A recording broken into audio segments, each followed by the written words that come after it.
Silicons. What are silicons? Silicons are the organosilicon polymers. Organosilicon means these are the organic compound of silicon. What is organic? You all know organic compounds are the compound of carbon in which the relative ratio of carbon is greater.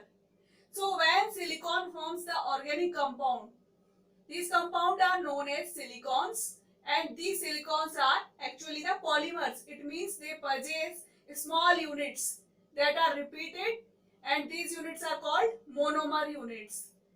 The repetition of these units gives the polymer that is called silicon. The general skeleton of these silicons is like this. It is OHSiR2, OSiR2 whole and OSiR2OH.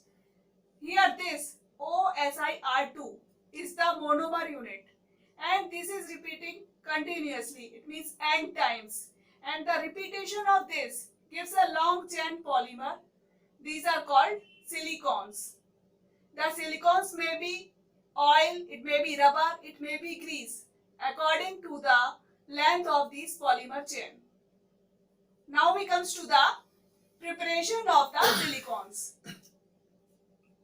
How these are prepared? These are prepared by the hydrolysis of alkyl substituted chlorosilane.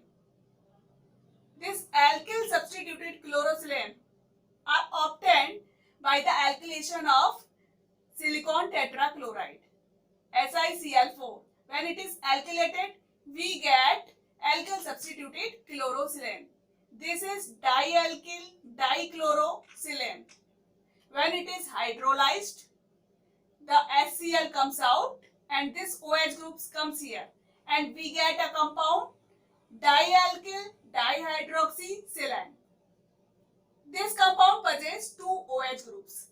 These OH groups are very active, and these OH groups can react with another molecule of the same type, and H2O comes out and we get a compound of this type. This possesses two silicon atoms and it is called disilane.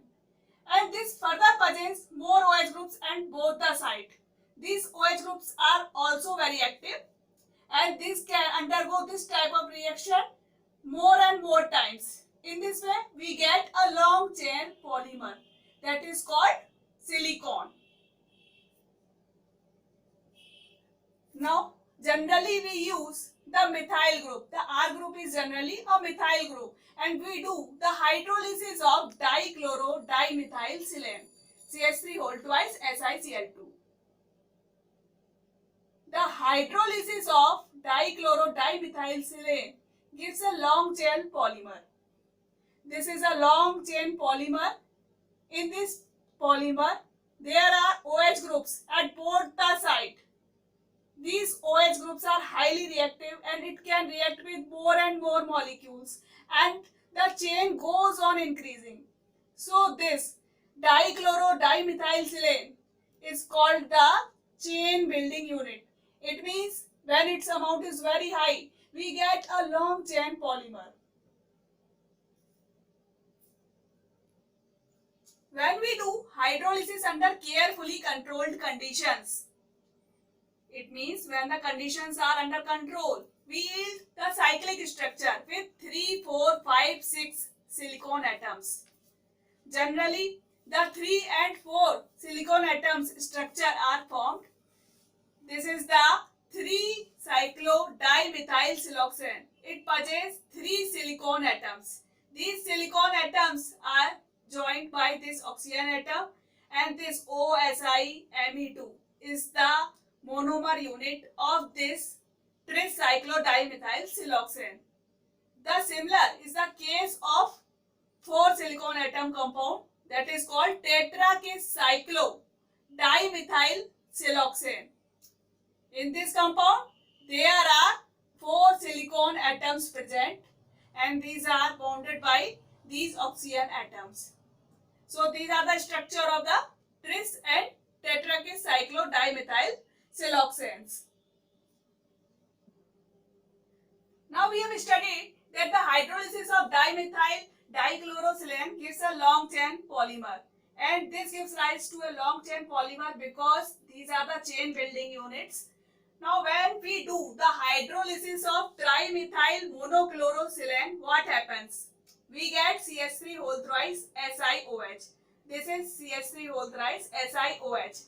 This possesses only one hydroxyl group and this can react only with one molecule of this type, and the H2O is removed and we get this type of compound that is called hexamethyl disiloxane because it possesses 6 methyl groups and there is no hydroxyl group anymore which can react.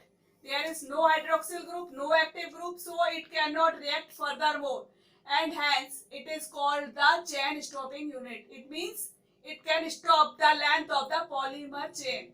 So the relative amount of dimethyl dichlorosilane and trimethyl trichlorosilane will give the relative length of the polymer chain of the silicone. When the amount of dimethyl dichlorosilane is greater, we get a long chain polymer, and when the amount of trimethyl monochlorosilane is greater, we get a small polymer chain.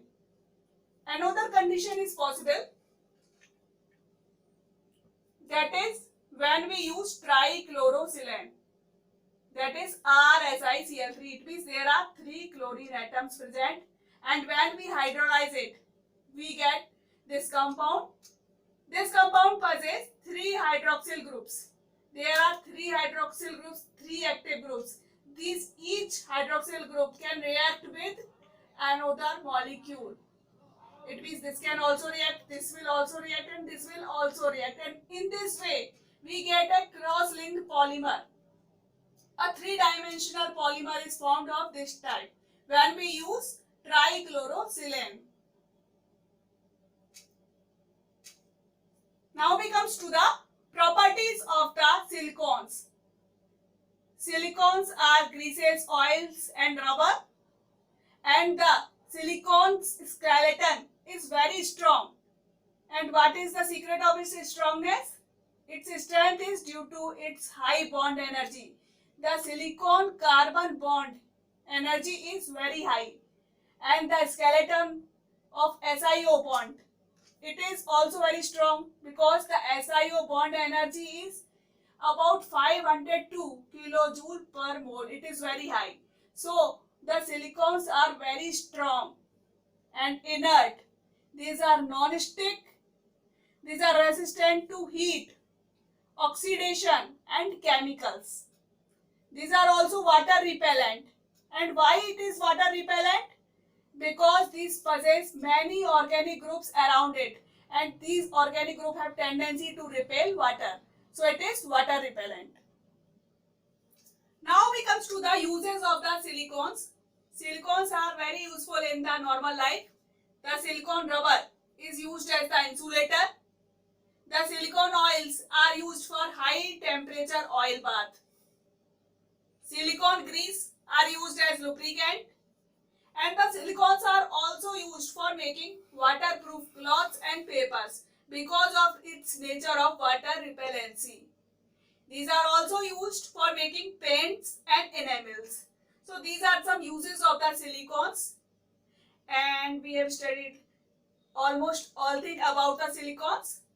If you like this video, please comment on this video. Please subscribe our channel, and if you want more topics, please comment us. Please send us your topic so that we can work on it. Thank you.